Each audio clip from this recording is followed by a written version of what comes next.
স্বৈরাচারী হাসিনা সরকার সব প্রতিষ্ঠান ধ্বংস করেছে। কূটনীতিকদের জানালেন ডক্টর ইউনূস নতুন বাংলাদেশ গড়তে সহায়তা কামনা। শাপলা চত্বরে গণহত্যায় হাসিনা সহ ৩৪ জনের বিরুদ্ধে মামলার আবেদন। রংপুর আর জয়পুরহাটের সাবেক প্রধানমন্ত্রী নামে হত্যা মামলা।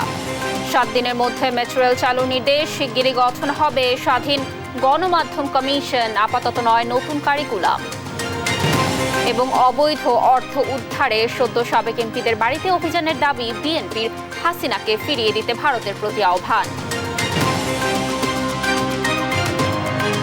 দর্শক আমন্ত্রণ সংবাদ রাতে দেখছিলেন শিরোনাম। পুরো সংবাদ জুড়ে আপনাদের সাথে থাকবো আমি কানিজ লাবণী।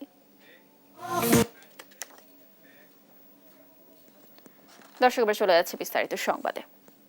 অবাধ, সুষ্ঠু ও অংশগ্রহণমূলক নির্বাচনের ব্যবস্থা করতে অন্তর্বর্তী সরকার প্রতিশ্রুতিবদ্ধ বলে জানিয়েছেন প্রধান উপদেষ্টা নোবেলজয়ী ডক্টর মোহাম্মদ ইউনূস। তবে তার আগে দেশের বিচার ব্যবস্থা থেকে শুরু করে প্রশাসন সহ গণমাধ্যমের পুনর্গঠনের ঘোষণা দেন তিনি। দুপুরে রাজধানীর একটি হোটেলে জাতিসংঘ সহ বিদেশি কূটনীতিকদের ব্রিফিংয়ে এ বার্তা দেন অন্তর্বর্তী সরকার প্রধান। এ বিষয়ে পরে সাংবাদিকদের ব্রিফ করেন প্রধান উপদেষ্টার প্রেস সচিব শফিকুল আলম। শামীম আক্তারের রিপোর্ট। ভারত, চীন, যুক্তরাষ্ট্র, যুক্তরাজ্য, রাশিয়া, জাপান সহ বিভিন্ন দেশের অর্ধশতাধিক কূটনৈতিকদের ব্রিফ করেন অন্তর্বর্তী সরকারের প্রধান উপদেষ্টা ডক্টর মোহাম্মদ ইউনূস। সকাল 11:15টায় অনুষ্ঠান শুরু হওয়ার কথা থাকলেও প্রধান উপদেষ্টার অনুষ্ঠানে যোগ দিতে প্রায় 2.25 ঘন্টা বিলম্ব হয়। জাতীয় অতিথি ভবনের সামনে বিভিন্ন দাবি আদায়ে আন্দোলনের কারণে এই বিলম্ব হয় বলে জানিয়েছেন প্রধান উপদেষ্টার প্রেস সচিব। উপদেষ্টা তার বক্তব্যে বলেন, শেখ হাসিনার সরকার দেশের সব প্রতিষ্ঠান ধ্বংস করে দিয়েছে। ছাত্রদের আন্দোলনের মুখে সরকার পতনের পর ছাত্রদের অনুরোধেই দায়িত্ব নিতে হয়েছে তাকে। Hundreds of thousands of our valiant students and people rose up against the brutal dictatorship of Sheikh Hasina. She fled the country, but only after the security forces and her party's student wing committed the country's worst civilian massacre since country's independence. Sheikh Hasina dictatorship destroyed every institution of the country. Judiciary is broken. Democratic banks were robbed with full political patronization. And the state coffer was plundered by abusing power. প্রধান উপদেষ্টা বলেন, দেশের বিচার ব্যবস্থা সহ গণমাধ্যম ধ্বংসপ্রাপ্ত হয়েছে। এর পুনর্গঠনের পরই সরকার একটি অবাধ, সুষ্ঠু, নিরপেক্ষ নির্বাচন নিশ্চিত করতে চায়। Make any promise, but they wanted immediate decision. Until then, they will not let me come out. This is about the implementation of the rules and procedures. It's not about me. I cannot tell you that I'll do this. এ সময় জুলাই-আগস্টে যে হত্যাকাণ্ড ঘটেছে তার নিরপেক্ষ তদন্তের জন্য জাতিসংঘের তদন্ত প্রতিনিধি দল পাঠানোর সিদ্ধান্তকে স্বাগত জানিয়েছেন। I have spoken to the UN Human Rights Chief Volker Turk. I welcome the UN Rights Office's move to send a UN-led fact-finding mission. We want an impartial and internationally credible investigation into the massacre and the subsequent due judicial process. We'll provide whatever support the UN investigators need. Rohingya প্রত্যাবর্ষণে তিনি জাতিসংঘ সহ বিভিন্ন আন্তর্জাতিক সংস্থার সহযোগিতা চেয়েছেন। Everywhere you see. Shamima Akter, দেশ TV, Dhaka. হেফাজত ইসলামের সমাবেশে নির্বিচারে গুলি চালিয়ে গণহত্যার অভিযোগে সাবেক প্রধানমন্ত্রী শেখ হাসিনা সহ ৩৪ জনের বিরুদ্ধে মামলার আবেদন করা হয়েছে। 2013 সালের 5 মে মতিঝিলের শাপলা চত্বরে ঘটে যাওয়া গণহত্যার বিচার চেয়ে রোববার ঢাকার মেট্রোপলিটন ম্যাজিস্ট্রেট জাকি আল ফারাবির আদালতে এ মামলার আবেদন করেন বাংলাদেশ পিপলস পার্টির চেয়ারম্যান বাবুল সরদার চাখারি। বাদীর জবানবন্দি গ্রহণ করে পরে আদেশ দেবেন বলে জানান আদালত।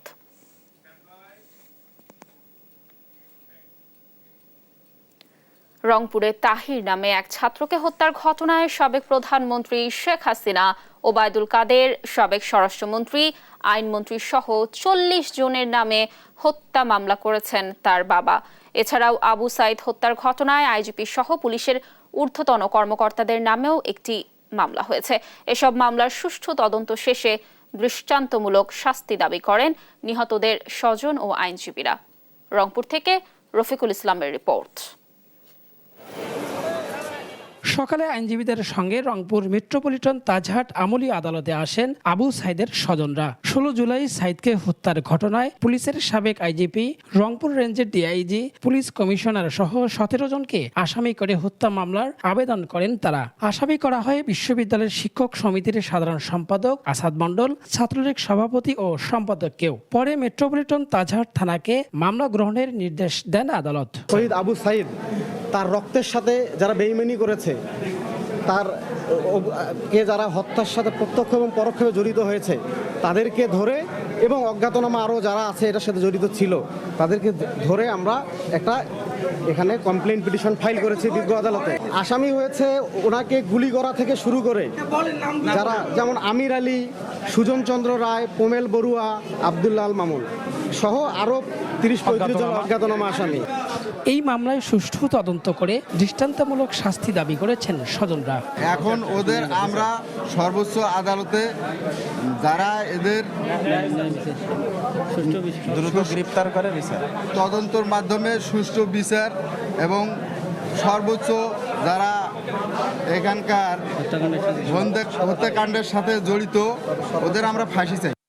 এদিকে 19 জুলাই আব্দুল্লাহ তাহির হত্যা মামলায় সাবেক প্রধানমন্ত্রী শেখ হাসিনা, দলের সাধারণ সম্পাদক ওবায়দুল কাদের, স্বরাষ্ট্র ও আইনমন্ত্রী সহ স্থানীয় আওয়ামী লীগ নেতাদের আসামি করে মামলার আবেদন করেছে পরিবার। পরে কোতোয়ালি আমলি আদালতের বিচারক কোতোয়ালি থানাকে মামলা নেয়ার আদেশ দেন।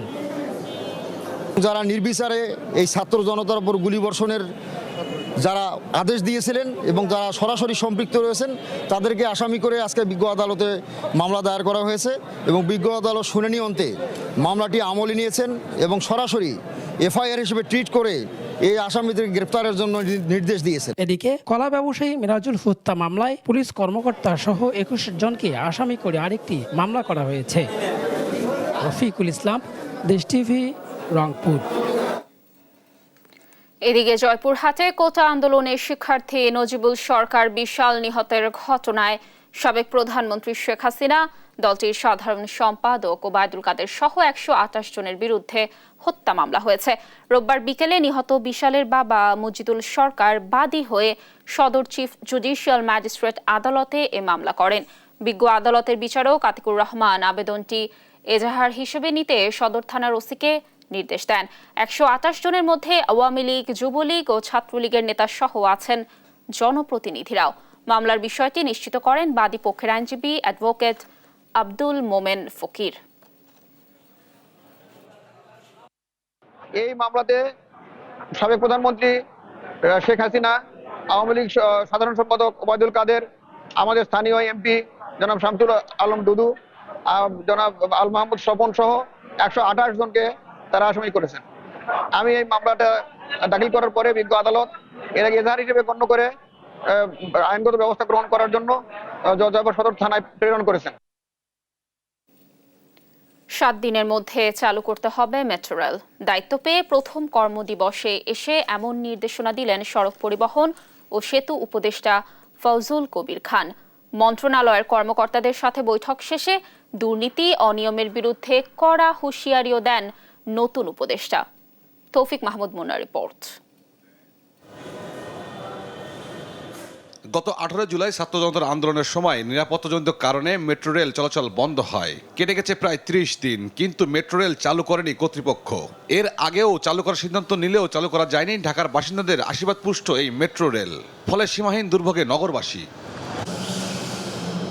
দায়িত্ব নিয়েই মেট্রো নিয়ে কথা বলেন সড়ক পরিবহন সেতু উপদেষ্টা। মন্ত্রণালয়ের কর্মকর্তাদের সাথে বৈঠক শেষে তিনি কথা বলেন বোর্ডের সভা না হওয়ায় মেট্রো রেল চালু করা যায়নি। তারপরে ওনাদের ওই যে লাইন টেস্টিং এর একটু, কারণ ওরা তো কর্মবিরতি করতেছে, এটাতে একটু টাইম লাগবে। তা আমরা সর্বোচ্চ 7 দিনের মধ্যে মেট্রো রেল চালু করব এবং এই জন্য যা প্রস্তুতি করার যেগুলো ব্যবস্থা, আপনারা তো দেখছেন যে এমনি একটা স্বাভাবিক পদ্ধতিতে এইসব একটা বোর্ড পুনর্গঠন করতে 7 দিন লাগতো। আজকে এটা আমরা করছি কতক্ষণে? চেহারা দেখে ঠিকাদারির দিন শেষ উল্লেখ করে উপদেষ্টা ছাপ জানান তার মন্ত্রণালয়ে কোনো দুর্নীতির স্থান নেই। এগুলো এই যে অনলাইন এগুলো বলবেন না, বুঝছেন? আমি না শুনেন, অনলাইন না, আপনারাও একটু বলবেন যে আমাদেরকে সাহায্য করবেন এটা বলে যে একটা ড্রাইভিং লাইসেন্স পেতে কতদিন লাগে, একটা ইয়ে দিবেন এবং এগুলো করবেন, বুঝতে পারছেন যে কতবার যেতে হয়। তবে যদি সড়ক পরিবহনের কোনো দফতর কিংবা সড়ক পরিবহন সংক্রান্ত কোনো ব্যক্তি যদি এটার সঙ্গে জড়িত থাকে, আমাদের দেখুন আমরা তাৎক্ষণিক ব্যবস্থা নেব। শুধু ঢাকা বা শহর কেন্দ্রিক নয়, অবহেলিত এলাকা দেখে প্রকল্প নিয়ে কথা জানান উপদেষ্টা। এটা সবার জন্য সরকার, এই যে খালি ঢাকা শহরে কিংবা বড় শহরে বড় ইয়ে হবে, এটা হবে না। আমি ওনাদেরকে বলছি যে আপনারা দেখেন যে যেখানে মানুষ অনেক যাতায়াত করে কিন্তু রাস্তার অবস্থা খারাপ, সেগুলোতে আগে দেখেন। সেটা ভুরুঙ্গবাড়িতে হোক, সেটা সন্দ্বীপে হোক, সেটা বাউফলে হোক, সেটা বিয়ানীবাজারে হোক, কিংবা সেটা বিশ্বনাথে হোক, যে কোনো জায়গায় হোক, সেটা আগে দেখতে হবে। ওই যে তৌফিক মাহমুদ মুন্না, দেশ টিভি, ঢাকা। মুখমণ্ডলে আপাতত নতুন কারিকুলাম বাস্তবায়ন সম্ভব নয় বলে জানালেন শিক্ষা উপদেষ্টা ওয়াহিদ উদ্দিন মাহমুদ। পরিমার্জন করে আগের শিক্ষা কার্যক্রমে ফিরে যাওয়া হবে বলেও জানান তিনি। আর তথ্য ও সম্প্রচার উপদেষ্টা নাহিদ ইসলাম বলেন, স্বাধীন গণমাধ্যম কমিশন গঠনে উদ্যোগ নেওয়া হবে। তৌফিক মাহমুদ মুন্না ও জান্নাতুল ফেরদৌসকে সাথে নিয়ে আরও জানাচ্ছেন নাফিয়া ফারজানা।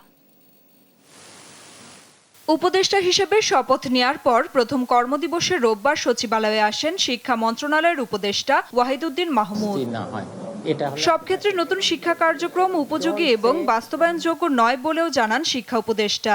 এক্ষেত্রে এখন পরিমার্জন করে আগের শিক্ষা কার্যক্রমে ফিরে যাওয়া হবে বলেও জানান তিনি। আগেরটাতে ফিরে যাব, কিন্তু ধাপে ধাপে।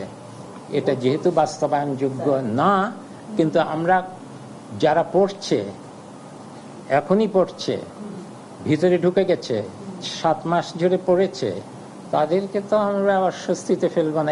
সরকার পরিবর্তনের পর এখন এই শিক্ষাক্রমের ভবিষ্যৎ কি হবে তা নিয়ে আলোচনা চলছে বলে জানান শিক্ষা উপদেষ্টা। যা পড়ে এসেছে, ধরো প্রথম, দ্বিতীয়, তৃতীয় শ্রেণীতে, পরের গুলো আমরা নতুন কার্যক্রম, নতুন শিক্ষাক্রম, সেটা যদি আমরা আগেরটাতে ফিরে যাইও, এমনভাবে ফিরে যাব না যেটা এটার সাথে মিল থাকবে না। যে কোনোটা আগেরটাতে যেতে গেলে তারা যা পড়ে ফেলেছে তার সাথে মিল রাখতে হবে। এই জন্য অতি দ্রুত কিছু কাজ করতে হবে। এদিকে কর্মস্থলে যোগদানের প্রথম দিনে তথ্য ও সম্প্রচার মন্ত্রণালয়ের দপ্তর প্রধানদের সঙ্গে বৈঠক করেন তথ্য ও সম্প্রচার উপদেষ্টা নাহিদ ইসলাম। পরে সাংবাদিকদের সঙ্গে কথা বলেন তিনি। গণমাধ্যমের সবচেয়ে বড় শক্তির জায়গাটা আসলে নিরপেক্ষতা, এবং আমরা যে আমাদের বাংলাদেশের গণমাধ্যমের পরিস্থিতি দেখি যে এক ধরনের আওয়ামী লীগ বিএনপির মতো গণমাধ্যমে হচ্ছে এই ধরনের দুইটা ভাগ থাকে। তো এই বিষয়গুলাও গণমাধ্যম কর্মী বা সাংবাদিকরা বিবেচনা করবেন, যাতে আমরা এই ধরনের রাজনৈতিক বা দলীয়করণ যাতে সাংবাদিকদের ভিতরে না দেখি, আমরা যাতে একটা নিরপেক্ষ জায়গায় জনগণের পক্ষে কথা বলতে পারি। এছাড়া সাইবার নিরাপত্তা নিয়ে করা এক প্রশ্নের জবাবে তথ্য উপদেষ্টা বলেন, এই আইন পুনর্বিবেচনা করা হবে। প্রায়োরিটি তো আমরা সব মন্ত্রণালয়ের সর্বশেক্টরে একটা কাঠামোগত সংস্কারের কথা ভাবছি, যাতে দীর্ঘমেয়াদী এটার সুফলটা আসে। এবং যেই পয়েন্টগুলো আমরা বললাম যে আসলে আইনের পরিবর্তন, সাগররুনি হত্যা মামলার বিচার দ্রুত সময়ের মধ্যে করা হবে বলেও জানান তথ্য উপদেষ্টা। নাফিয়া ফারজানা, দেশ টিভি, ঢাকা।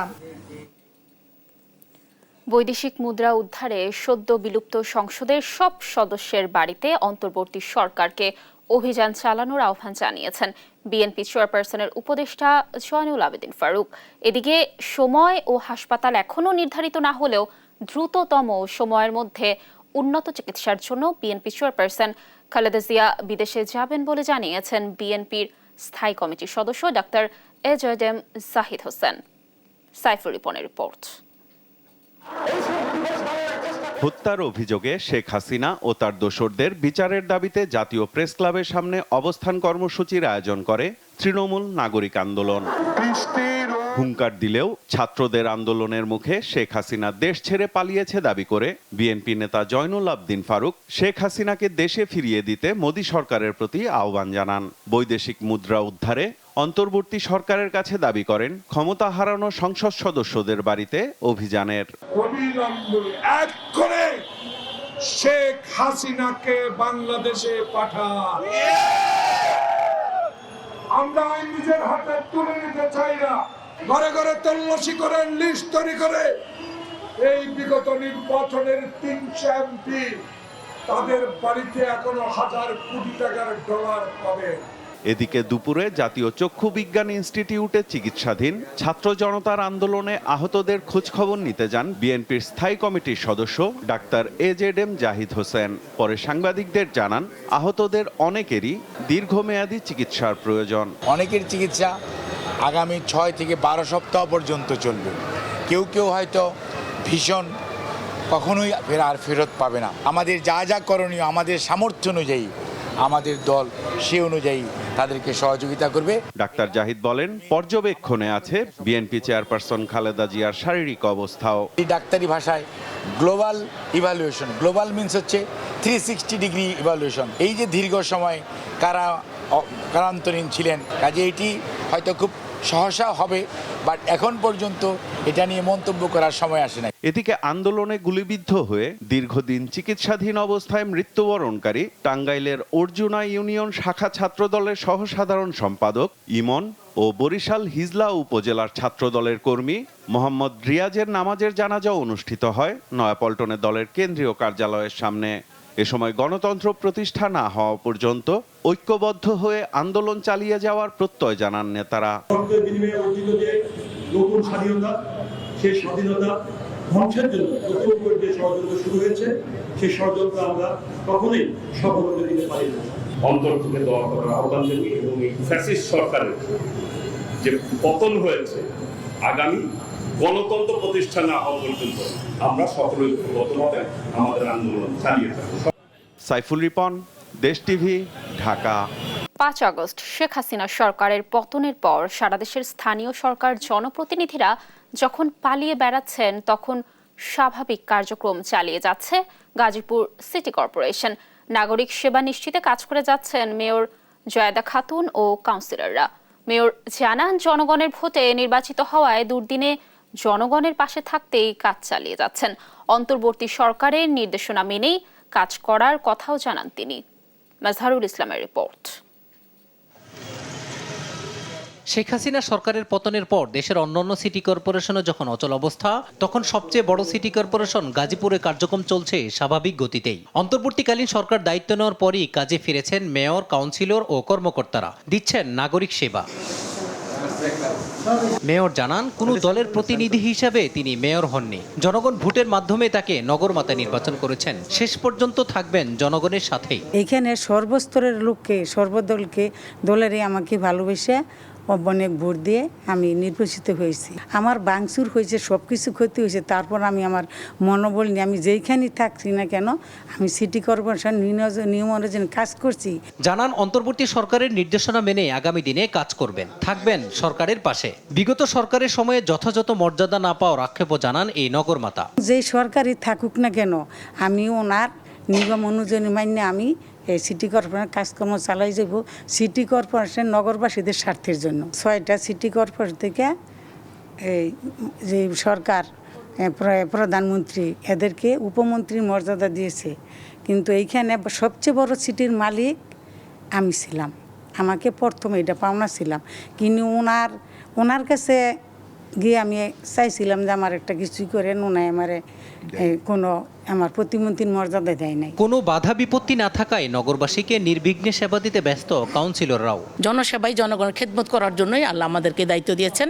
জনগণের সেবা দেওয়ার জন্য নিয়মিত কাজ করে যাচ্ছি এবং আমাদের কাজে কোনো বাধা দিচ্ছে না কেউ। যেহেতু সর্বদলীয় ভোটে আমরা নির্বাচিত হয়েছি, সেই জন্য সকলেরই আমরা সহযোগিতা পাচ্ছি। এলাকার মানুষের খোঁজ খবর নিতেছি, আমরা সবাইকে একসাথে নিয়েই আমরা কাজ করতে চাই। 2023 সালে আওয়ামী লীগ প্রার্থীর বিরুদ্ধে বিপুল ভোটের ব্যবধানে মেয়র নির্বাচিত হন জায়েদা খাতুন। মাজহারুল ইসলাম, দেশ টিভি, ঢাকা। জ্ঞাত আয় বহির্ভূত সম্পদ অর্জন ও অর্থ পাচারের সত্যতা পাওয়ায় সাবেক ডিএমপি কমিশনার আসাদুজ্জামান মিয়া ও সাবেক ডিবি প্রধান হারুনুর রশিদের বিরুদ্ধে অবৈধ সম্পদ অর্জনের বিষয়ে অনুসন্ধানের সিদ্ধান্ত নিয়েছে দুর্নীতি দমন কমিশন দুদক। রোববার বিকেলে দুদক সচিব খোরশেদা ইয়াসমিন এ তথ্য নিশ্চিত করেন। তিনি জানান, সাবেক মন্ত্রী কামাল, এমপি নিজাম হাজারীর বিরুদ্ধেও অনুসন্ধান করবেন তারা। M A আজিমের report. সম্প্রতি সাবেক ডিএমপি কমিশনার আসাদুজ্জামান মিয়া ও সাবেক ডিবি প্রধান হারুনার রশিদের বিরুদ্ধে অবৈধ সম্পদ অর্জনের অভিযোগ আসে দুর্নীতি দমন কমিশন দুদকে। অভিযোগের বিষয়ে কমিশন অনুসন্ধানের অনুমতি দিয়েছে উল্লেখ করে দুদক সচিব খুরশিদা ইয়াসমিন জানান, গঠন করা হচ্ছে তদন্ত টিম। হারুনা রশিদ সাবেক ডিবি প্রধান, ডিএমপি, তার বিরুদ্ধেও বিভিন্ন অনিয়ম ও দুর্নীতির মাধ্যমে কোটি কোটি টাকার অবৈধ সম্পদ অর্জনের একটি অভিযোগ দুর্নীতি দমন কমিশনে পাওয়া যায়। সেই অভিযোগটির সত্যতা যাচাইয়ের জন্য আমাদের দুদকে কার্যক্রম চলমান ছিল। সেই কার্যক্রমের পরিপ্রেক্ষিতে এর সত্যতা পাওয়া গেছে এবং তার ভিত্তিতেই আমাদের কমিশন কর্তৃক বিষয়টি অনুসন্ধানের জন্য সিদ্ধান্ত দেওয়া হয়েছে। মালয়েশিয়ায় সিন্ডিকেট করে জনশক্তি রপ্তানির নামে 20,000 কোটি টাকা আত্মসাতের অভিযোগের তদন্ত চলছে বলেও জানান তিনি।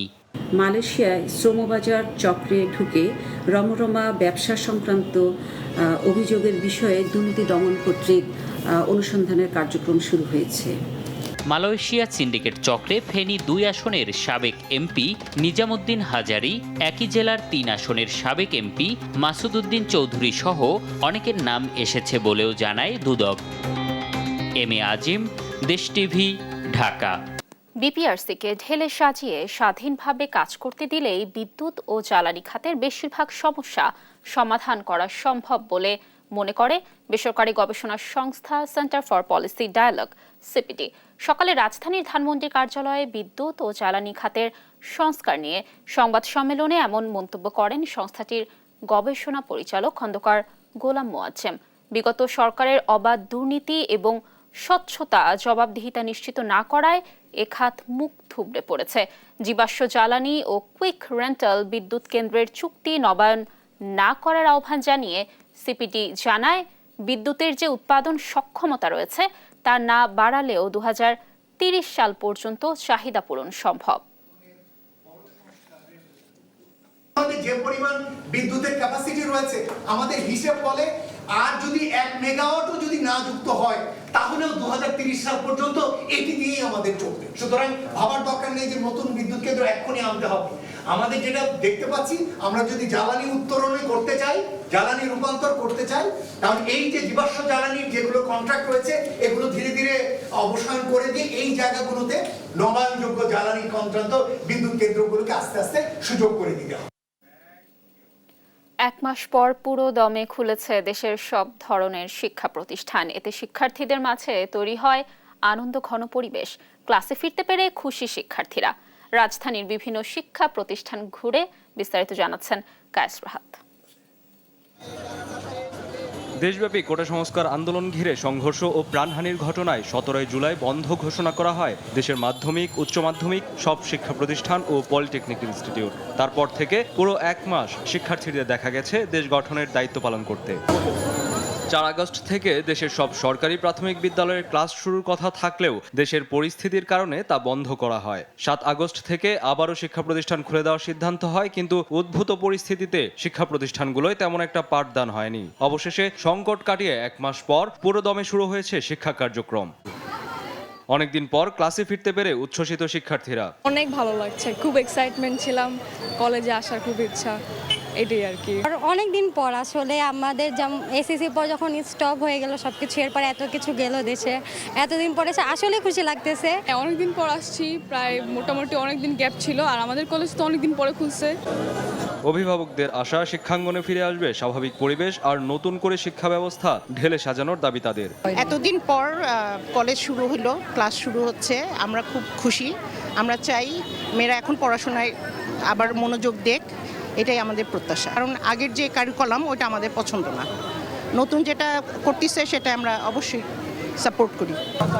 ইতিহাসের বাঁক বদলে দিয়ে ক্লাসে ফিরেছেন শিক্ষার্থীরা। ক্ষমতার পালাবদলে নতুন করে কেউ যেন সংঘাতে জড়িয়ে না পড়ে সেদিকে সতর্ক থাকার আহ্বান শিক্ষার্থীদের। কায়েস রাহাত, দেশ টিভি, ঢাকা।